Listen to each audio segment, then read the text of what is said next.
Before Lil Baby dropped multiple hit singles, amassed tens of millions of followers, released a #1 album, and worked with the likes of Drake, Gunna, and Young Thug, he spent most of his life in and out of legal trouble.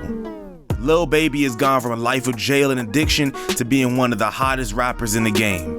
How did Baby get to where he is today? What has contributed to most of his success? Join us as we highlight 10 facts you might not have known about the Grammy-nominated artist. Number 10. Young Thug literally paid Baby to get out of the streets. Time and time again, we've seen artists get caught up trying to juggle two lifestyles at once, the streets and the music industry. And in the case of Lil Baby, it seems he had one foot in and one foot out. But thanks to some financial encouragement from Young Thug and an iced-out Patek Philippe wristwatch, Lil Baby got on his grind and dedicated 100% of his focus to his music.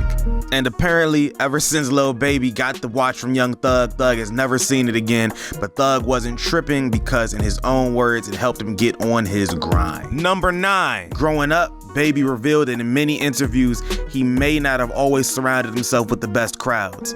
This led to him racking up an extensive criminal record throughout his youth. At age 12, he said he was locked up for either burglary or an attempted robbery.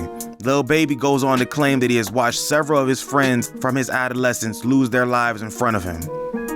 This led to a consistent record with drugs and guns, and Lil Baby first found himself in a level 5 maximum security prison at the age of 17.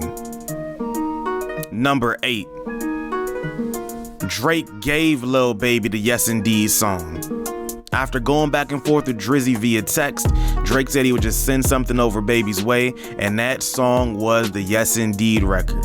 According to Lil Baby, Drake's verse was already on it when he got the beat. Lil Baby also credits the wah wah wah bitch I'm Lil Baby line to Offset. Says they were just laying down the foundation of the song in the studio when he came up with that. Number 7. Baby used to pay Gunna to write his raps. In order just to practice to get a hold of his flow and delivery, Lil Baby revealed that he used to pay Gunna roughly $100 to write a song for him.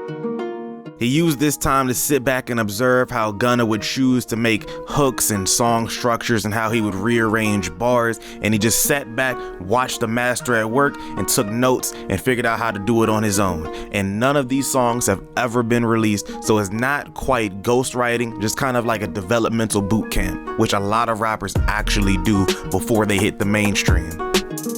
Number 6. Lil Baby never saw rap as a possibility. Lil Baby was born into a life of poverty to a single mother and had 3 siblings. He faced multiple arrests as he was growing up and completely dedicated himself to the life of hustling. Lil Baby dropped out of high school in his freshman year and decided that education was not for him. If it wasn't for Young Thug, Lil Baby would have never even thought about becoming a rapper. So thank you to Thugger. Number 5. Lil Baby grew up in the same neighborhood as Young Thug. As Baby found himself dropping out of school to further pursue his street ways, Young Thug would go on to release his I Came From Nothing mixtapes.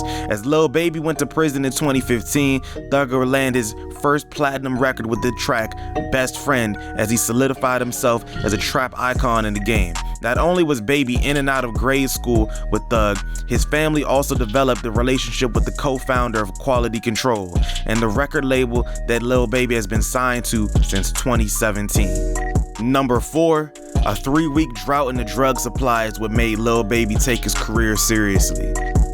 The transition from his life of crime to music was not an easy one. The founders of Quality Control stated that he was easily frustrated with music and desperately just wanted to go back into the streets and do what he was doing because he felt like he could make just as much money or maybe more. It took a lot of time in jail and encouragement for Baby to finally see the worth of the art of his music. It was during a 3-week drought that he finally committed to the craft, and as that drought came up and to an end, he chose to not re-up and realized that it was not worth risking his freedom. Number 3. Lil Baby was so successful at drug dealing, he had 2 condos to his name at just 17. This man has always been a hustler. He somehow managed to afford 2 condos at over $2,000 a month rent before he was even legally an adult. This explains why it was so hard for him to turn away from the life he had built for himself. But remember, Lil Baby came from nothing, so it's understandable that he might have second thoughts about leaving the lifestyle that he built up on his own and gave him everything. Number 2, Lil Baby laid the foundation of his career with Worldstar. Although Lil Baby's first SoundCloud track, Rider, features Young Thug, Lil Baby really developed his mainstream appeal through the platform of Worldstar. Lil Baby used the platform they had and was an almost instant success upon his Worldstar debut. He would go on to release My Dog exclusively through the platform, and the record became his first song to chart, hitting number 71 on Billboard's Top 100. Baby ran up Worldstar again with the release of his tracks My Drip and Narcs. The Atlanta rapper took advantage of this momentum he had built for himself and went on to release easily one of his most iconic tracks, Freestyle, on his own YouTube, amassing over 400 million views to this day. Alright, and number 1, and arguably one of the most interesting things on this list, Lil Baby's name has always been Lil Baby. Now, obviously, that's not his government name, but basically where the name comes from is that he used to always hang out with kids that were older than him and then young adults while he was a lot younger than them.